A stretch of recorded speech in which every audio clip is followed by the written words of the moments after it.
কে বারবার বলি বৈধ পথে ইটালি পাঠান, বৈধ পথে ইটালি পাঠান। এই যে দেখেন, আমি আমার পার্শ্ববর্তী আরেকজন লোক, উনি ছেলেকে লিবিয়া দিয়েছেন ইটালি পাঠাবে বলে। ইটালিতে যেতে হলে অনেক সমস্যার সম্মুখীন হতে হয়। উনি 19 লাখ টাকা কন্ট্যাক্ট করেছেন, পুরো টাকা দিয়েছেন, কিন্তু কি হলো, দালাল খবরে নিল না। লাস্টে কি হলো, মাফিয়ারা ধরে নিল। দেওয়ার পরে ওরা কন্ট্যাক্ট ছিল বডি কন্ট্যাক্ট,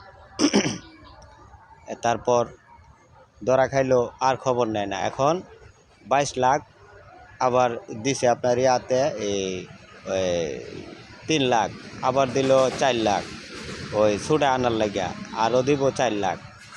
মানে এইভাবে নিতেই থাকবো, সুডা আনার পরে 4 লাখ আরও দিব।